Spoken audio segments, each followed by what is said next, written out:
Thank you, Daniel. Thanks very much for inviting me today. Yes, I've been an NEU member for the last 20 years and a secondary school teacher in what feels like the longest half term ever of my career. COVID recovery is central to my working, to my family and my political life. And I'm exhausted. Not just that this half term I've been trapped between back to school as usual exams and very not usual in terms of opening the windows and distancing and absences. But I'm exhausted having to deal with relentless pressure of targets and Ofsted and workload on top of keeping my students safe.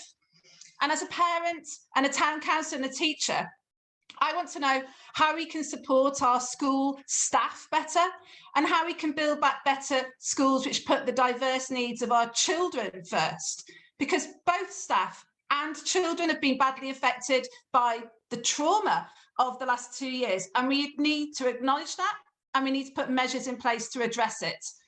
And in the short term, which is up to the end of this academic year, we've got to get through this together, and many teachers like me, and that means supporting students through their exams and their tests and keeping them safe. And safety of children is the #1 priority of school leaders and governors. And lots of you have done all you can to slow transmission in schools. Masks and vaccines and ventilation are just some measures that have been introduced to schools, but really limited impact due entirely to a government who have failed to back school leaders the entire pandemic. Masks are only recommended, not nationally enforced. Vaccines were too late in the day in October last year and only offered for 12-year-olds and over. And ventilation's having a laugh. Whilst European nations rolled out ventilation units in the UK, schools have been given no help at all installing or funding units. Any advice from government has been merely to open windows and doors. And whilst the government have lost £5 billion on COVID loan fraud, and even more on purchasing useless COVID equipment, there's been no increase in health and safety funding in schools. And now, whilst the deaths remain high, schools and shops and wider society are being told that COVID measures are set to be lifted by the end of February or March. I lose track. And so opening windows, doors, masks and vaccines and time at home are all set to be removed. And that's probably fine if your job involves hours in your own office or working from home. But teachers like me share rooms with up to 150 different children every single day. I'm incredibly alarmed at the scaling back of COVID measures at a national level, and I hope all the governors and the councillors who can put health and safety of children and staff first and foremost in schools keep as many of the measures in place as possible. We know it's difficult, but most parents want to have schools which are safe and secure. And as Neve said, I teach mainly exam classes, A-levels in history, sociology, classics and geology. And after 2 years of disruption, we were given hints last week as to what's on the exam papers.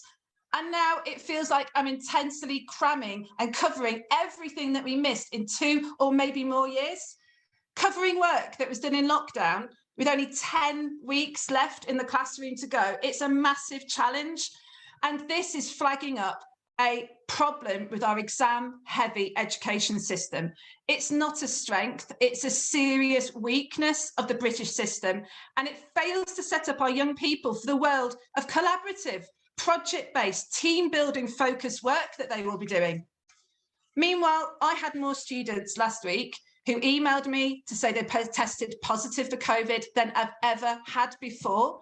And I've had more Year 13s break down on me and ask for help this early in February than I've ever had before. And we're focusing on exams and grades when these young people are only just beginning to recover.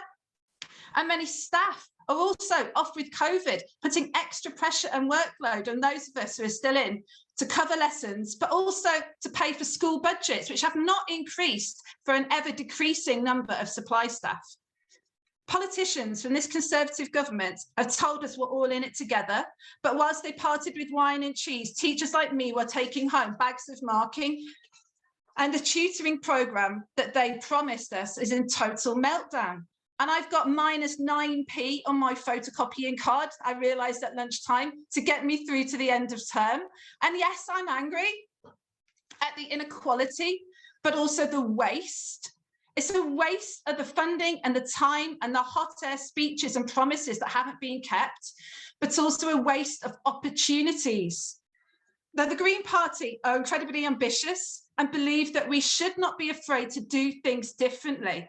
And that's tackling education with a child-centred and a collaborative approach.